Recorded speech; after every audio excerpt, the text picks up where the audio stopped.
दुनिया के नक्शे पर एक ऐसा कोना भी है जहाँ रेत कभी बूढ़ी नहीं होती और जीवन हर पल मौत को मात देता है। ये है नमीब, दुनिया का सबसे पुराना और सबसे रहस्यमय रेगिस्तान। यहाँ पर ना तो बारिश का कोई भरोसा है, ना ही हरियाली की कोई गारंटी। फिर भी यहाँ जीवन पनपता है, धरती सांस लेती है।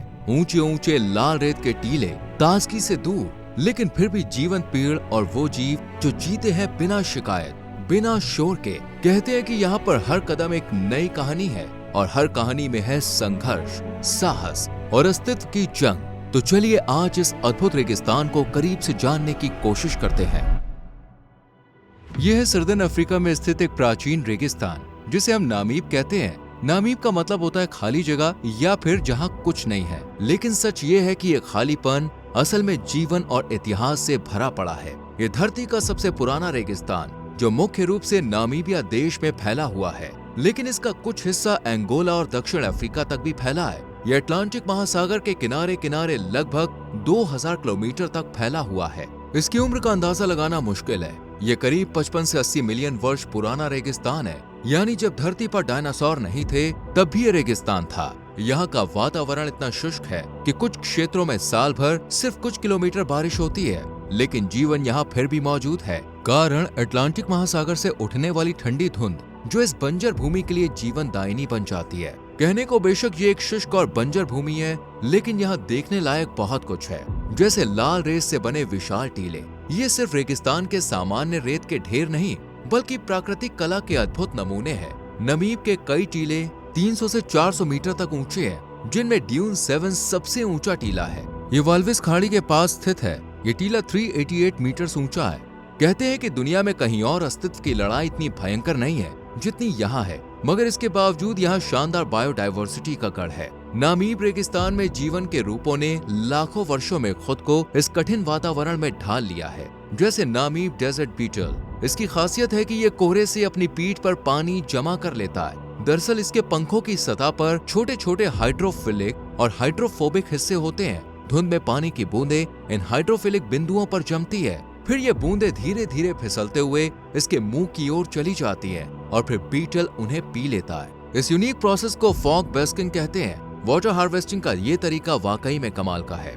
इसी तरह वेलविचिया एक ऐसा अनोखा पौधा है जो सिर्फ नामीब में पाया जाता है। ये पौधा हजारों साल तक जीवित रह सकता है और अपनी नमी केवल हवा से खींच कर जीता है। ये बायोलॉजिकल एडेप्शन का एक शानदार उदाहरण है। नामीब की बंजर धरती पर जान लगाते हैं ये शानदार जीव, जिन्हें ऑरिक्स कहते हैं। तलवार जैसे लंबे और तेज सींगों वाला ये जानवर नामीब रेगिस्तान में शान से जीते हैं, जहाँ और जानवर पानी के बिना तड़पते हैं। ऑरिक्स आराम से कई हफ्तों तक बिना पानी के जिंदा रह सकते हैं। कैसे? क्योंकि इन्हें नमी निकालने की तरकीबें आती हैं। ये अपने खाने से, हरी घास और रेगिस्तानी पौधों से पानी खींच लेते हैं और हाँ, कभी कभी हवा में फैले कोहरे से भी पानी जमा कर लेते हैं, ठीक वैसे ही जैसे नामीब बीटल करता है। रेगिस्तान की झुलसती गर्मी भी इसका कुछ नहीं बिगाड़ पाती। ऑरिक्स अपने शरीर का तापमान खुद कंट्रोल कर सकता है, जो इसे औरों से अलग बनाता है। लेकिन खतरा सिर्फ प्यास से नहीं होता। शेर जैसे शिकारी भी ऑरिक्स पर नजर रखते हैं, पर ऑरिक्स डरता नहीं है। उसके पास लंबे नुकीले सींग, इन सींगों की लंबाई 33 से 47 इंच तक होती है।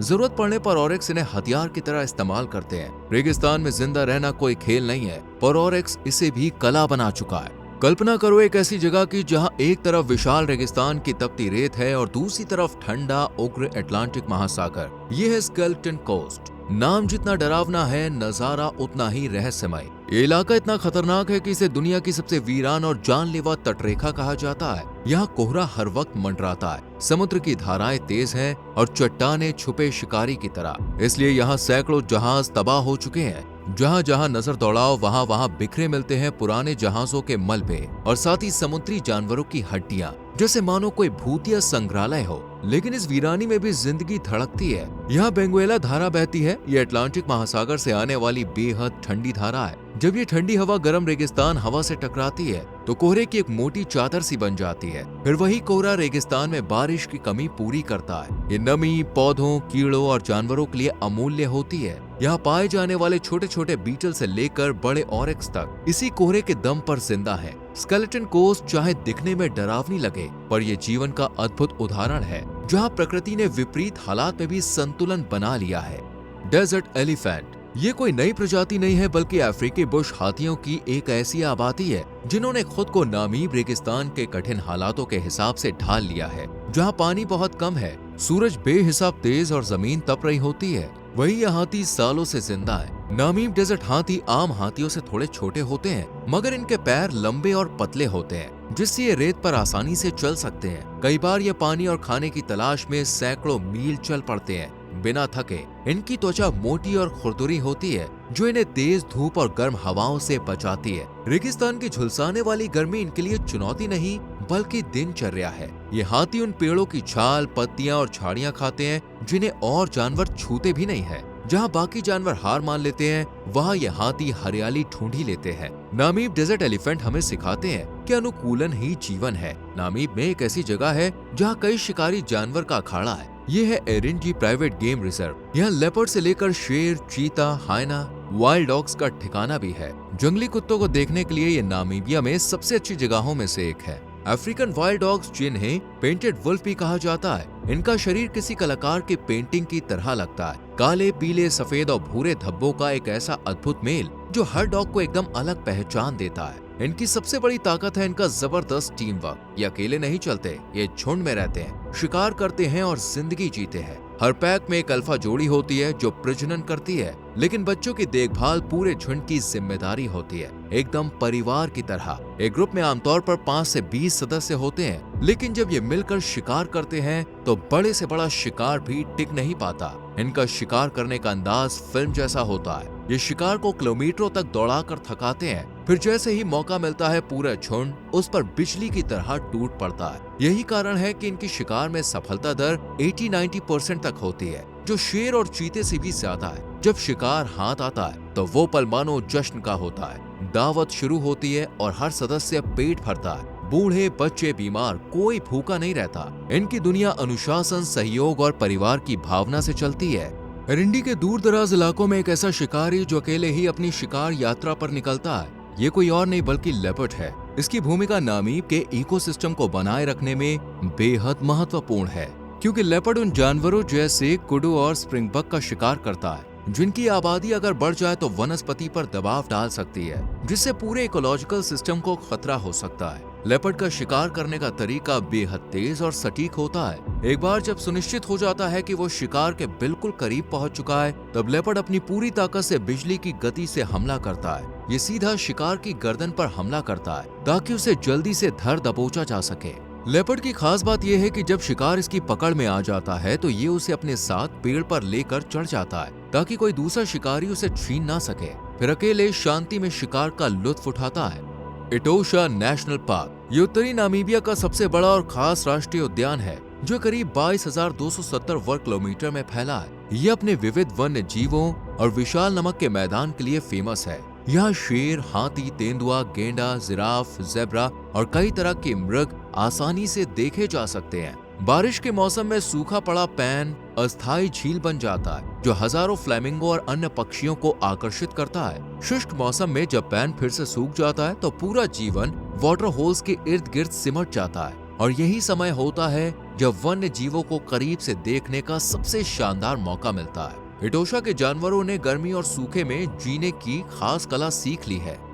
डेजर्ट लायंस नामीब रेगिस्तान जैसी सूखी, गर्म और कठोर जगह पर भी लायंस का दबदबा बना रहता है, और ये सच में काफी कमाल की बात है। ये शेर कोई आम जंगल वाले शेर नहीं होते हैं, बल्कि इन्होंने खुद को रेगिस्तान की चुनौतियों के लिए खास तौर पर अडेप्ट कर लिया है। इटोशा में शेर सबसे ताकतवर शिकारी हैं। ये बड़े जानवरों जैसे जेब्रा, स्प्रिंगबक और यहाँ तक कि छोटे हाथियों पर भी हमला कर सकते हैं। इटोशा के शेर काफी बड़े होते हैं, जिनमें नर का वजन 550 पाउंड तक हो सकता है। इनकी मस्कुलर बॉडी होती है, शक्तिशाली जबड़ा होता है और नुकीले पंजे होते हैं। जब शिकार की बात आती है, ये हमेशा तैयार रहते हैं। ड्राई सीजन के वक्त तापमान बढ़ने पर शेरनियां प्राथमिक भूमिका निभाती हैं। जब इटोशा में पानी सूखने पर जानवर एक जगह जमा होते हैं, वो वक्त लायंस के लिए हमला करने के लिए किसी अफसर से कम नहीं होता। उस वक्त इन्हें शिकार के पीछे ज्यादा भागने की जरूरत नहीं पड़ती।